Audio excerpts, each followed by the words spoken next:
नमस्कार, आप देख रहे हैं न्यूज फॉर नेशन और मैं हूं सांत्वना आपके साथ। जदयू के भीतर बिखरने का सिलसिला शुरू हो चुका है, जहां विद्रोह थमने का नाम नहीं ले रहा और जदयू खुद को संभाल नहीं पा रही। उपेंद्र कुशवाहा पूरी तरीके से मुखर हो चुके हैं, जहां अब जदयू के राष्ट्रीय अध्यक्ष ललन सिंह ने भी उपेंद्र कुशवाहा को लेकर बड़ा बयान दे दिया और कहा कि वो सिर्फ और सिर्फ एक एमएलसी है, उससे ज्यादा कुछ नहीं। अब वो जदयू के संसदीय बोर्ड के राष्ट्रीय अध्यक्ष भी नहीं है।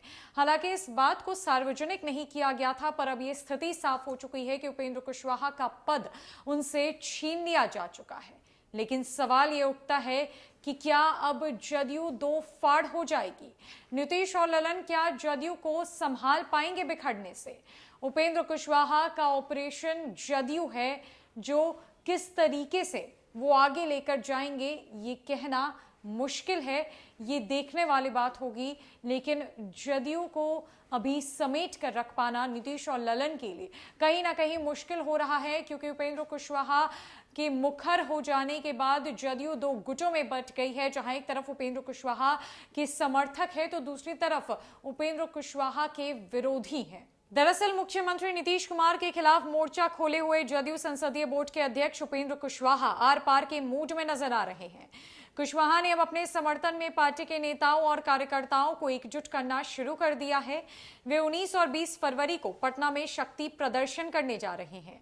उन्होंने नीतीश कुमार के महागठबंधन में जाने से नाराज जदयू नेताओं और कार्यकर्ताओं को पटना बुलाया है। जदयू में जारी घमासान के बीच अब पार्टी में दो फाड़ होने के कयास लगाए जा रहे हैं। मुख्यमंत्री नीतीश कुमार स्पष्ट कह चुके हैं कि उपेंद्र कुशवाहा को जो मर्जी है वो करे, जहां जाना है वहां जाए, उन्हें कोई मतलब नहीं है। दूसरी ओर कुशवाहा भी इस बात पर अड़े हुए हैं कि वे अपना हिस्सा लिए बिना पार्टी से कहीं जाने वाले नहीं हैं। ऐसे में दोनों नेताओं के बीच खींचतान का दौर शुरू हो चुका है। हाल ही में एक प्रेस कॉन्फ्रेंस के दौरान जब कुशवाहा से पूछा गया कि वे किस हिस्से की बात कर रही हैं, तो उन्होंने 22 साल पहले की घटना याद दिला दी। उन्होंने कहा कि वो वही हिस्सा मांग रहे हैं जो पटना के गांधी मैदान में 12 फरवरी 1994 को नीतीश कुमार ने लालू यादव से मांगा था। दरअसल उपेंद्र कुशवाहा कह चुके हैं कि जदयू में उनके समाज यानी कुशवाहा को उचित सम्मान नहीं मिल पा रहा है, पार्टी में उनकी नहीं सुनी जा रही। 2021 में रालोसपा के जदयू में विलय के बाद उन्हें पार्टी के संसदीय बोर्ड का अध्यक्ष बनाया गया, मगर उन्हें इस बोर्ड के सदस्य चुनने का अधिकार नहीं दिया गया। न ही जदयू राष्ट्रीय अध्यक्ष ललन सिंह ने इसके सदस्य बनाए। इस कारण बोर्ड का कोई मतलब ही नहीं रहा। एमएलसी और राज्यसभा के विभिन्न चुनावों में भी उम्मीदवारों को लेकर उनकी बातें नहीं सुनी गई। चर्चा यह भी है कि नीतीश कुमार के द्वारा तेजस्वी यादव को अपना उत्तराधिकारी घोषित किए जाने से नाराज है। दरअसल 2021 में जब वो जदयू में आए थे, तब कहा जा रहा था कि नीतीश के बाद कुशवाहा ही उनके उत्तराधिकारी होंगे, मगर अगस्त 2022 में नीतीश कुमार एनडीए छोड़कर महागठबंधन में आ गए और फिर आरजेडी सुप्रीमो लालू यादव के बेटे तेजस्वी को डिप्टी सीएम बना दिया गया। उपेंद्र कुशवाहा के मंत्रिमंडल में उन्हें जगह नहीं मिली। उसके बाद नीतीश कुमार ने यह कह दिया कि साल 2025 का विधानसभा चुनाव तेजस्वी यादव के नेतृत्व में लड़ा जाएगा। बहरहाल बीते दिसंबर महीने में नीतीश कैबिनेट के विस्तार की चर्चा चली तो उपेंद्र कुशवाहा के डिप्टी सीएम बनने की अटकलें भी तेज हो गईं।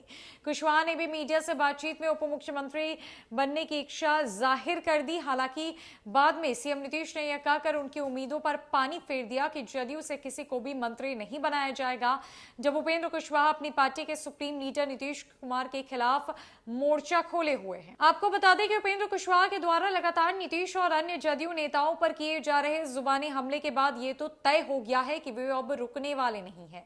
उनके बीजेपी के साथ जाने के भी कयास लगाए जा रहे थे, लेकिन ये बात उन्होंने खुद ही खारिज कर दी। रविवार को उन्होंने जदयू के नेताओं और कार्यकर्ताओं को पत्र लिखा और उन्होंने 19 एवं 20 फरवरी को पटना में आने के लिए कहा है। कुशवाहा ने पत्र में लिखा है कि आरजेडी की जदयू से एक सीक्रेट डील हुई है और जदयू के आरजेडी में विलय की चर्चा हो रही है। इससे पार्टी के निष्ठावान कार्यकर्ताओं और जनता का मनोबल टूट गया है, इसलिए हमें बैठकर इस पर चर्चा करनी चाहिए। 19 और 20 फरवरी को उपेंद्र कुशवाहा ने जदयू के तमाम नेताओं और कार्यकर्ताओं को पत्र लिखकर पटना बुलाया है। अब देखने वाली बात तो यह होगी कि ऑपरेशन जदयू, जो कि कुशवाहा की तरफ से शुरू हो चुका है, उसका परिणाम क्या होता है। क्या जदयू दो फाड़ में बंट जाएगी? क्या जदयू का एक खेमा नीतीश ललन की तरफ होगा तो दूसरा खेमा उपेंद्र कुशवाहा की तरफ होगा। आखिर आने वाले दिनों में जदयू की क्या हालत होगी, जदयू की क्या स्थिति होगी, ये तो भविष्य के गर्भ में है, लेकिन जदयू के भीतर जो आग सुलग रही है वो कम नहीं होने वाली, जैसे कि उपेंद्र कुशवाहा की बातों से लग रहा है। अब देखने वाली बात तो ये होगी कि किस तरीके से जदयू आगे खुद को बिहार की सियासत में कायम रख पाती है। फिलहाल के लिए इस खबर में इतना ही। नमस्कार।